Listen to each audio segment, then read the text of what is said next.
स्वागत है आपका हमारे YouTube channel the fast exam academy पर।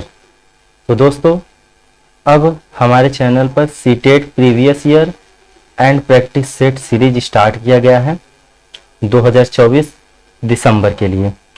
तो जो मैथमेटिक्स है वो इस लेक्चर में कवर किया जाएगा। बाकी जो सब्जेक्ट्स के पार्ट हैं वो आपको जल्द ही इस चैनल पर मिल जाएंगे। तो जो भी स्टूडेंट सीटेट की तैयारी करना चाहते हैं मैथमेटिक्स का, वो हमें ज्वाइन कर लें। अगर आप चैनल पर नए हैं तो प्लीज़ हमारे चैनल को लाइक और सब्सक्राइब करें और ज़्यादा से ज़्यादा वीडियो को शेयर करें। तो स्टार्ट करते हैं आज की क्लास। ओके, तो फर्स्ट क्वेश्चन जो आपका है वो क्या है?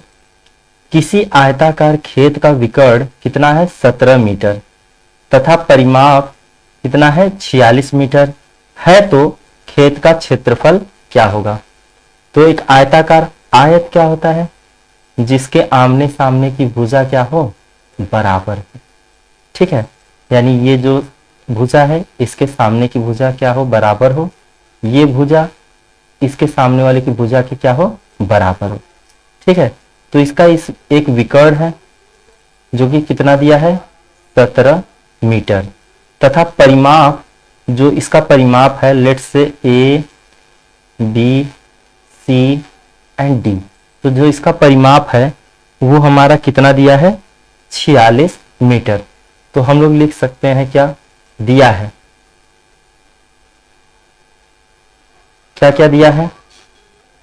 लेट्स से जो क्षेत्रफल है वो क्या मान लेते हैं? ए कितना है? खेत का क्षेत्रफल पूछा है। ठीक है, तो क्षेत्रफल निकालना है। क्षेत्रफल ए मान लेते हैं। जो विकर्ण है, विकर्ण को किससे लिख लेते हैं? डी से, जिसे इंग्लिश में कहते हैं डायगोनल। ठीक है, डायगोनल कहते हैं, इसलिए इसे क्या लिखा गया है? डी से। कितना दिया है? 17 मीटर। और आपको क्या दिया गया है? परिमाप। परिमाप को इंग्लिश में कहते हैं पेरीमीटर। परिमाप को क्या कहते हैं इंग्लिश में? पेरीमीटर। ओके, इसलिए इसे किससे डिनोट कर दें? पी से। ये आपका कितना दिया है? 46 मीटर। अब आपसे क्या पूछ रहा है? खेत का क्षेत्रफल। तो सिंपली जो इसके लिए एक फार्मूला होता है वो क्या होता है? पेरीमीटर जो परिमाप होता है उसका स्क्वायर बराबर क्या होता है? 4 गुणे डायगोनल का स्क्वायर प्लस 8 गुणे एरिया। ठीक है, तो हमें एरिया चाहिए तो सिंपली सबका वैल्यू पुट कर लेते हैं। जो परिमाप है उसका मान कितना दिया गया है? 46, उसका वर्ग कर दें बराबर 4 गुणे डायगोनल जो विकर्ण है वो क्या है? 17 दिया है, इसका क्या कर दें? वर्ग कर दें प्लस 8 ए कर दें। ठीक है, तो देखिए हमें किसका मान निकालना है? 8 ए का मान। अगर मैं 8 ए को रोकूं और इसे इधर ट्रांसफर करूं, पक्षांतर करूं, तो 46 को मैं 2 बार लिख दूं। 46 गुणे 46 माइनस ये क्या हो जाएगा? 4 गुणे 17 का वर्ग। तो हम लोग क्या लिख सकते हैं? 17 गुणे 17। ठीक है, अब हम लोग इसे सिंपली क्या कर लेंगे? सॉल्व कर लेंगे। तो देखिए यहां से हमारा 8 ए बराबर जो 46 का वर्ग होता है वो कितना होता है? 21 16। ठीक है, अगर आपको दिक्कत हो रहा है तो आप सिंपली इसे क्या कर लीजिए? गुणा कर लीजिए। क्या होगा? 6 गुणे 6 कितना हो जाएगा? 36। 6 चौका 24, 3 कितना हो जाएगा? 27। 4 छंग होगा 24, कितना आएगा? 2। 4 चौके 16 और 2 कितना हो जाएगा? 18 हो जाएगा। तो ये हमारा हो जाएगा 6, 7 4 11, 1 8 और 2 10 होगा और 1 कितना हो जाएगा? 11 और ये होगा 1 1 2। ठीक, तो सिंपली हमारा कितना हो जाएगा? 21 16। इसी तरीके से जब हम 4 गुणे 17 गुणे 17 करेंगे तो हमारा आंसर क्या आएगा? 1156। ठीक है, तो ए का मान कितना हो जाएगा? 21 16 माइनस 1156 बटे 8। जब आप 8 से भाग देंगे तो देखिए सिंप्लीफाई करने पर क्या होगा? ए बराबर घटाइए, 6 में से 6 जाएगा कितना आएगा 0। फिर एक इसे उधारी दिया जाएगा, 11 में से 5 जाएगा कितना बचेगा 6। तो फिर यहाँ 10 में से 1 जाएगा कितना बचेगा 9, ठीक है, बटे 8। तो अब यहाँ से a का मान क्या आएगा, इसी के आगे सिंपली सॉल्व कर लेते हैं। तो a का जो मान हमारा आएगा वो क्या होगा, तो 8 का 8 होगा, 1 बचेगा, 8 दूनी के 16 यानी कि 120। और क्षेत्रफल का क्या होता है मीटर स्क्वायर। ये किसका मान होगा a का, ठीक है। आई होप कि आपको समझ में आया। जो क्षेत्रफल a का मान होगा वो कितना होगा 120 मीटर स्क्वायर।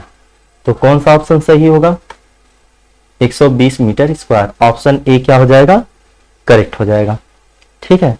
चलते हैं हमारे नेक्स्ट क्वेश्चन पे।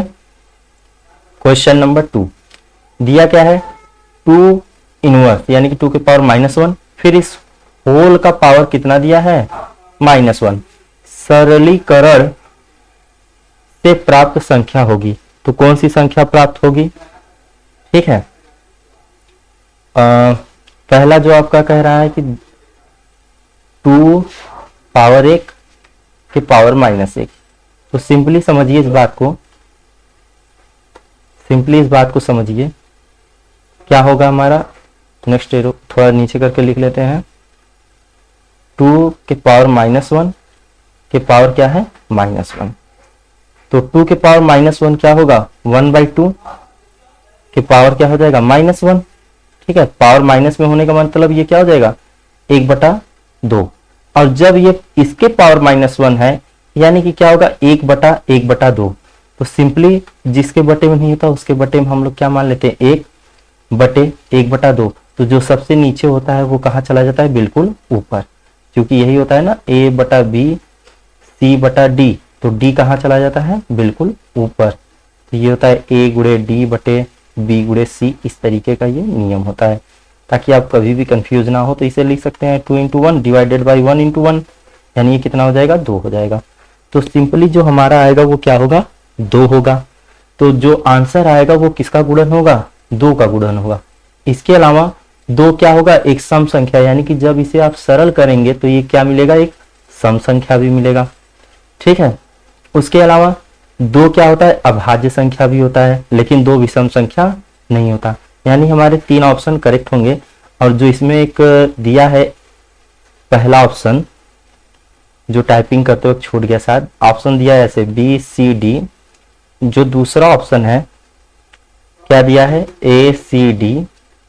और जो तीसरा ऑप्शन है, जो आपका यहाँ पे तीसरा ऑप्शन है, तीसरा वो क्या है ABD, ठीक है AB और D।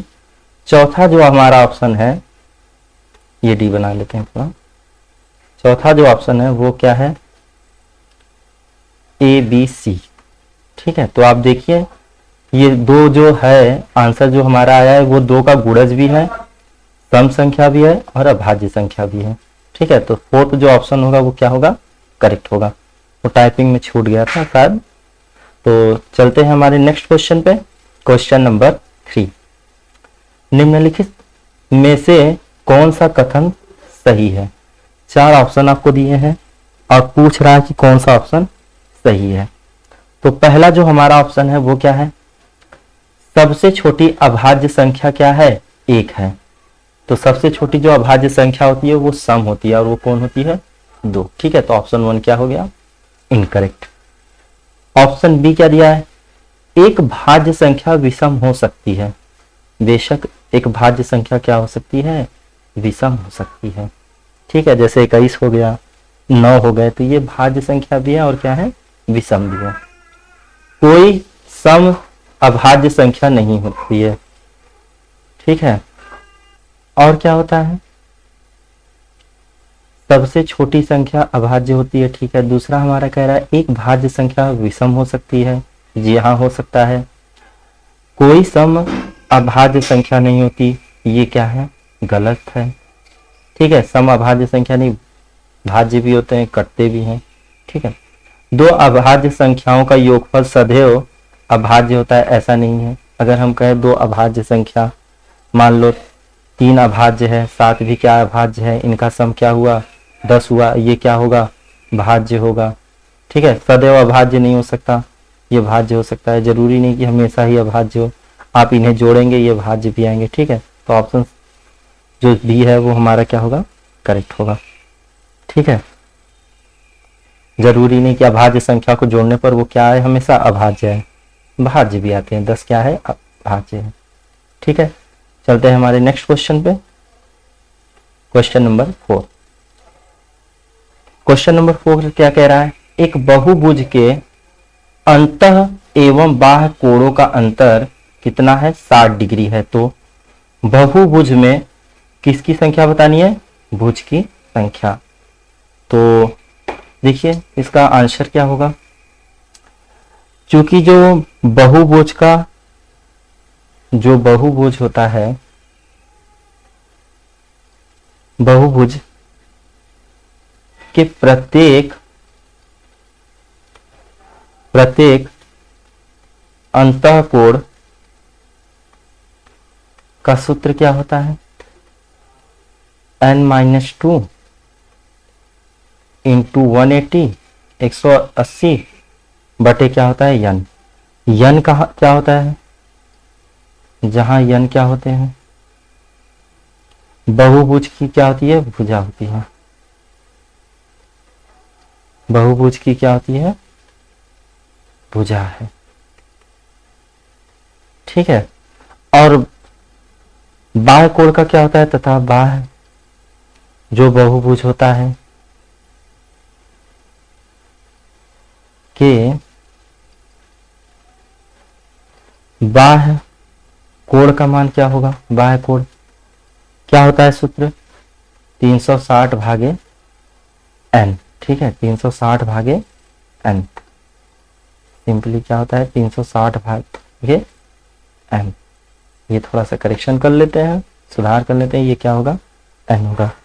अब जो हमें कह रहा है प्रश्नानुसार हमारे, जैसा कि सवाल में पूछा गया है प्रश्नानुसार, तो प्रश्नानुसार क्या होगा हमारा,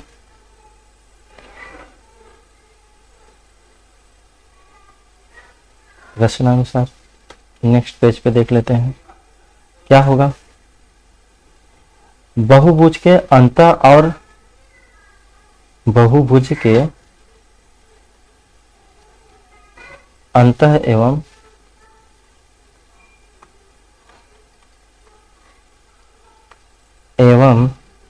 बाह्य कोणों का अंतर, कोणों का अंतर कितना दिया है 60 डिग्री। तो हम लोग क्या करेंगे, सीधा इसका फार्मूला लिख लेंगे। जो सूत्र होता है वो क्या होता है n-2 गुणे 180 बटे क्या हो जाएगा n-360 भागे n इक्वल टू क्या होगा 60 डिग्री। ठीक है, तो सिंपली इनका जब लस लिया जाएगा हर का तो क्या आएगा n आएगा, ऊपर क्या आएगा n-2 गुणे 180 माइनस 360 बराबर क्या होगा 60। तो सॉल्व कर लेते हैं। देखिए 180 का n से गुणा करेंगे तो क्या आएगा 180 n होगा, माइनस 180 का 2 से गुणा 18 गुना के क्या होगा 36।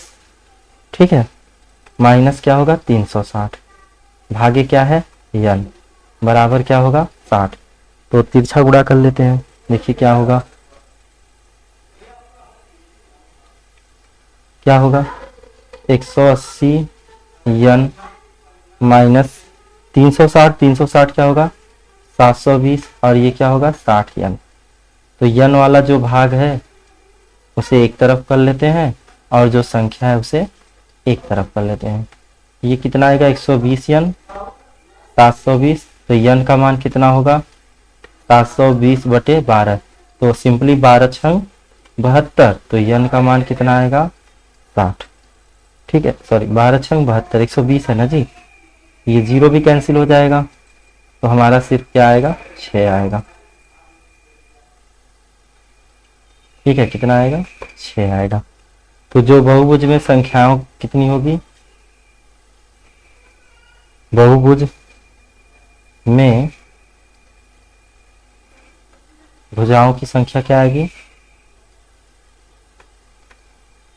संख्या कितनी आएगी, 6 आएगी। ठीक है, कोई प्रॉब्लम नहीं। चलते हैं हमारे अगले सवाल पे। अगला सवाल हमसे क्या पूछ रहा है, एक सरल रेखा, ठीक है, एक सरल रेखा पर स्थित बिंदुओं की संख्या क्या होती है। तो एक सरल रेखा अगर खींच लिया जाए तो इस पर स्थित बिंदुओं की संख्या कितनी होगी। तो आप समझ सकते हैं कि एक सरल रेखा पे बिंदु कितनी भी दे दे, जैसे ये सब क्या है, बिंदु है, कितना भी दे सकते हैं, इसकी कोई गिनती नहीं है, कोई गिनती नहीं है। तो इसीलिए हम लोग इसे क्या कहते हैं कि अनंत होगी, यानी कि एक सरल रेखा पर स्थित बिंदुओं की संख्या क्या होगी, अनंत होगी। ठीक है, चलते हैं क्वेश्चन नंबर 6 पे। क्या पूछ रहा है, एक पाइथागोरस त्रिक ज्ञात कीजिए जिसकी सबसे छोटी संख्या क्या है, 8 है। ठीक है, क्या है, 8 है। तो इसकी सबसे छोटी संख्या क्या होगी, 8 रहेगी। उसी का हमें क्या बताना है, पाइथागोरस त्रिक ज्ञात करना है। तो 8 तो सभी में, सभी ऑप्शन में क्या है, 8 है। ठीक है, तो हम लोग इसे चेक करते हैं बाई ऑप्शन। बाई ऑप्शन माने क्या, विकल्प के थ्रू, जो हमारा विकल्प दिया है उसी के द्वारा इसे ज्ञात किया जा सकता है। तो देखिए पहला विकल्प कैसे चेक करेंगे, पहले पाइथागोरस का नियम क्या होता है ये जान लीजिए। तो जो पाइथागोरस त्रिक नियम है वो हमसे क्या कहता है कि दो छोटी दो संख्याओं के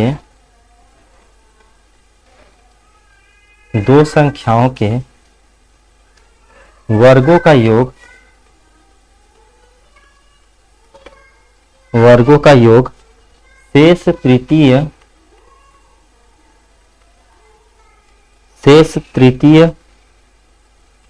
संख्या के वर्ग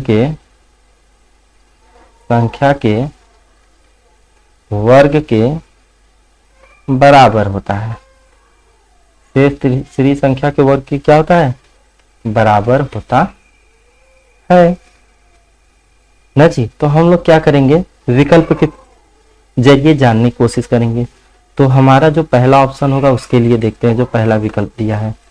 पहले विकल्प में हमारा क्या है, 8, 15 और 17।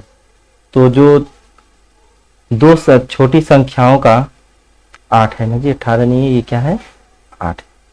तो दो छोटी संख्या इसमें क्या है, 8 और 15, ये क्या है, छोटी संख्या है, किसकी अपेक्षा, 17 की अपेक्षा। तो इनका वर्ग जो होगा, यानी कि 8 का वर्ग और 15 का वर्ग, ये किसके बराबर आना चाहिए, जो तीसरी बड़ी संख्या है उसके वर्ग के। तो 18 का वर्ग क्या होगा, 64, 15 का वर्ग क्या होता है, 225, और जो 17 हमारा है उसका वर्ग कितना होता है, 289 होता है, 2, 8 और 9 होता है। ठीक है, तो देखिए अगर बाएं पक्ष का संख्या दाहिने पक्ष के बराबर होगा तो ये क्या हो जाएगा, सही हो जाएगा। तो 4 और 5 हमारा कितना हो जाएगा, 9, 6 और 2 कितना हो जाएगा, 8, और ये हो जाएगा 2, यानी हमारा विकल्प क्या है, सही है। तो ए विकल्प क्या हो जाएगा, सही हो जाएगा। बाकी के जो ऑप्शन दिए हैं, विकल्प दिए हैं, आप उतने अपने तरीके से चेक कर सकते हैं, या तो एक ऑप्शन और चेक कर लेते हैं, जो ऑप्शन बी दिया गया है। ऑप्शन बी कितना है आपका, 8, 9 और 10 है। ऑप्शन बी हमारा कितना है, 8, 9 और 10, ये तो करेक्ट हो गया। फिलहाल चेक कर लेते हैं 8, 9 और 10 के लिए। देखिए सिंपली क्या होगा, ओके ठीक, 8, 9 और 10 के लिए क्या होगा, तो 8, 9 और 10 में दो छोटी संख्याएं कौन होंगी, 8 होंगी और 9 होंगी, और इनका वर्ग यानी कि 8 का वर्ग और 9 का वर्ग किसके बराबर होगा, 10 के वर्ग के बराबर होगा। तो 8 का वर्ग सिंपली क्या हो जाएगा, 64, और 9 का वर्ग क्या हो जाएगा, 81, 10 का वर्ग क्या होता है, 100 होता है। तो 4 और 1 क्या हो जाएगा, 5, 6 और 8 कितना हो जाएगा, 14 और ये कितना है 100। तो जो बाएं पक्ष की संख्या है वो दाहिने पक्ष की संख्या के बराबर नहीं है, अतः ये पाइथागोरस के त्रिक नियम को फॉलो नहीं करता या उसका अनुसरण नहीं करता। तो हम कहेंगे जो ऑप्शन ए है हमारा वही क्या है, सही है। अगर आप सी भी चेक करना चाहते हैं तो कर सकते हैं।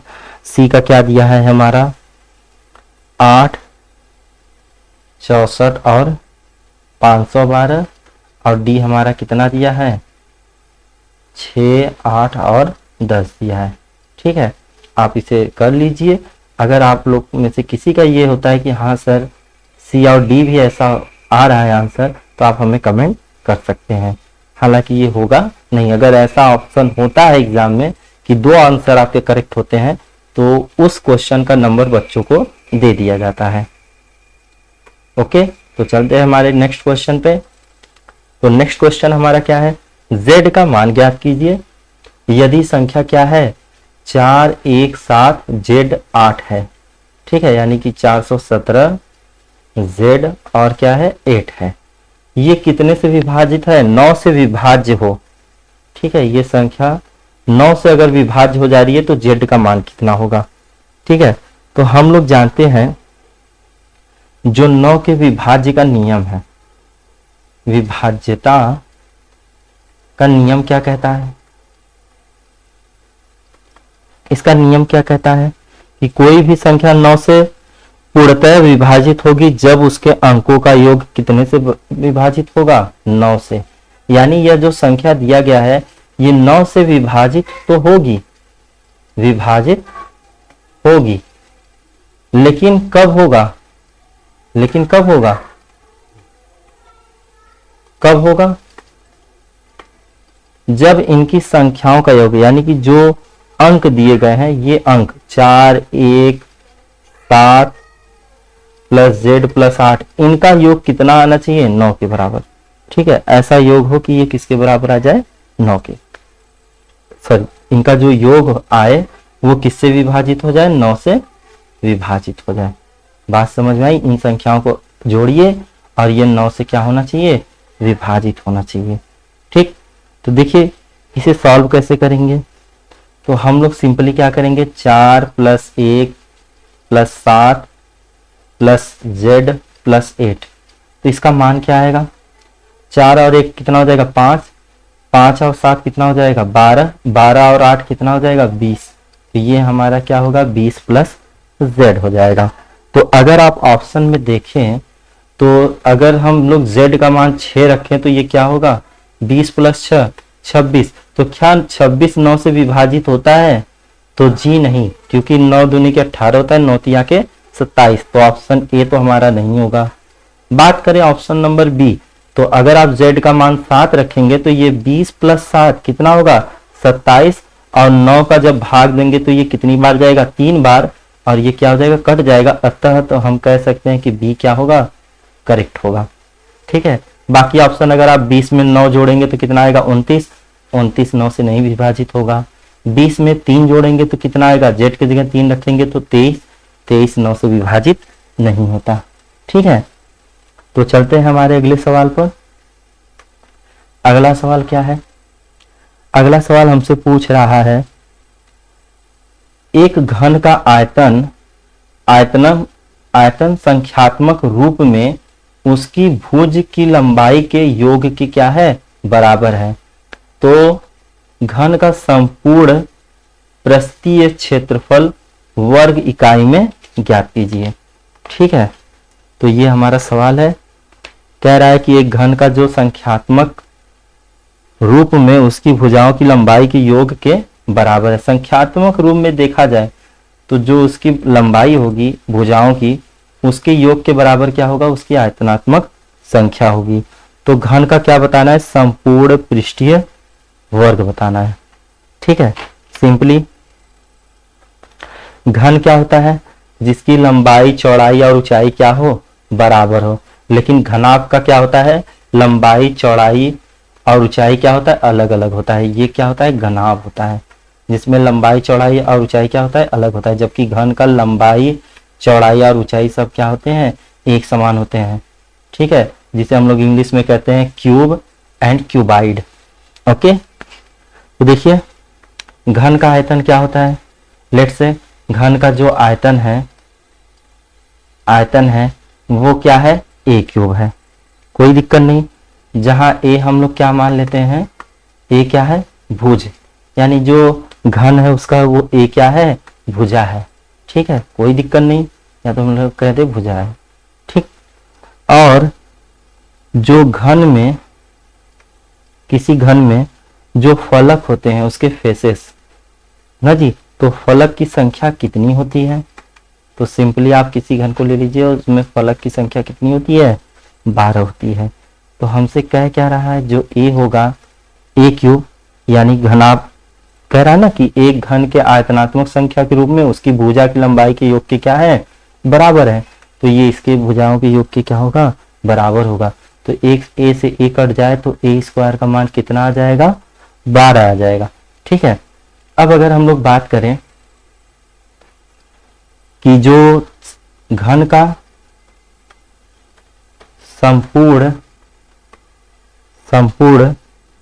पृष्ठ कितना होता है, तो वो होता है 6a का स्क्वायर होता है। ठीक है, तो अगर हम लोग यहाँ पे मान रखें तो ए स्क्वायर का मान कितना आया है, 12 आया है। आप देखिए तो ए स्क्वायर का मान कितना आया है, ए स्क्वायर का मान कितना आया है, 12 आया है। तो सिंपली क्या होगा, 6a तो 12 छंग क्या हो जाएगा, 72, यानी 72 वर्ग इकाई होगा इसका आंसर। तो चेक कर लेते हैं, 72 वर्ग इकाई कहीं पे दिया है, 72 वर्ग इकाई, यानी कि ऑप्शन बी क्या हो जाएगा, करेक्ट हो जाएगा। ठीक है, नेक्स्ट क्वेश्चन की बात करते हैं, क्वेश्चन नंबर 9। ओके, तो क्वेश्चन नंबर 9 हमसे क्या कह रहा है, बात करते हैं क्वेश्चन नंबर 9 की। कह रहा है 2018 में अमित का वेतन रुपए में कितना था, तो 1,26,500 रुपए था। 2018 में उसका वेतन कितना था, 1,26,500 रुपए है। वर्ष 2016 में उसका वेतन प्रति वर्ष क्रमशः 10% बढ़ा व 15% बढ़कर 2018 के रूप के वेतन तक पहुंच गया। वर्ष 2016 में उसका वेतन कितना था। बड़ा अच्छा सवाल है, जैसे कोई कहे ना कि बताओ इस वक्त मेरी जो सैलरी है, वेतन है 2018 में 1,26,500 पे था, और मेरी ज्वाइनिंग जो हुई थी, जब मैं जॉब पकड़ा था तो 2016 में, यानी कि 2 साल पहले 2016 में जब मैं ज्वाइन किया तो पहले साल तो मेरा 10% बढ़ा, फिर अगले साल यानी कि 2017 में कितना बढ़ गया, 15%। तो दोनों बढ़ाकर मेरा कितना आया था, 1,26,000। अब बताओ अच्छा मेरी सैलरी कितनी रही होगी, कि मेरा जो इस समय का वर्तमान है वो कितना है, 1,26,000 है। तो सिंपली हम लोग क्या करते हैं, जो इसका आंसर होगा, तो हम लोग सबसे अच्छा काम करते हैं, माना जो अमित का वेतन है, माना अमित का वेतन 2016 में कितना है, यक्स है। ठीक है, सबसे अच्छा तरीका यही है। तो जो हमसे प्रश्नानुसार कह रहा है, प्रश्नानुसार क्या कह रहा है, प्रश्नानुसार कि भाई पहले साल में यानी 2016 में ही इसका कितना बढ़ा था, 10%, यानी यक्स का फिर क्या आया, 10%। कोई दिक्कत नहीं, अगर मैं इसे हल कर लूं तो 0 से 0 कटेगा, यक्स प्लस यक्स बटा 10, यानी इसका मान कितना आएगा, इसके बटे 1 मानो, इसका लसा लो 10 आएगा, 10 यहाँ पर जाएगा तो इच्छा गुणा करेंगे 10 यक्स प्लस यक्स, यानी इसका मान कितना आ जाएगा, 10 और 11 यक्स बटे 10 आएगा। ठीक है, अब पुनः क्या हुआ, पुनः इसके आगे उसके साथ क्या हुआ कि भाई अगले एक दूसरे पेज पे इसे सॉल्व कर लेते हैं। अगली बात ये क्या शर्त कह रहा है कि जो मेरा, पुनः ये क्या कह रहा है कि जो मेरा वेतन 2017 में रहा होगा फिर उसका 15% बढ़ गया, यानी कि ये तो 10 था ही पहले से, यानी 2017 का यही वेतन आया ना 11 यक्स बटे 10, इसका ये कितना इंक्रीमेंट हुआ, बढ़ा सैलरी उसका 15%, और बढ़ते ही इसका कितना पहुंच गया था 1,26,500। बहुत सीधा सीधा कहना था। हम लोग सिंपली क्या किए, यक्स मान लिए, ठीक है, कि 2016 में भैया जो उनका वेतन था वो क्या था, यक्स था। फिर उसका 10% बढ़ा होगा, तो यक्स पहले था, फिर यक्स का 10% बढ़ा, इसे जोड़ेंगे, जाहिर सी बात है सैलरी बढ़ती है तो उसे जोड़ दिए, जोड़ने पर कितना आ गया 11 यक्स। फिर हम लोग जो वेतन रहा होगा 2017 में, फिर उसके बाद बढ़ा होगा तो फिर मैं बढ़ा दिया, कितना बढ़ा दिया 15%। अब हम लोग सिंपली क्या करते हैं, इसे हल कर लेते हैं। तो देखो 11x/10 तो तुम कॉमन कर लो, दोनों में है ना, यहाँ भी है यहाँ भी, और ये कितना बचेगा 1 + 15/100 बराबर क्या होगा 1,26,500। इसे हल कर लेते हैं, ठीक है। ये होगा 11x/10, इसका लस कितना आएगा 100, 1 से भाग देंगे होगा 100 + 15, यहाँ पे होगा 1,26,500, ठीक है। तो अब ये क्या हो जाएगा, अब ये क्या होगा 11x/10, ये कितना होगा 115,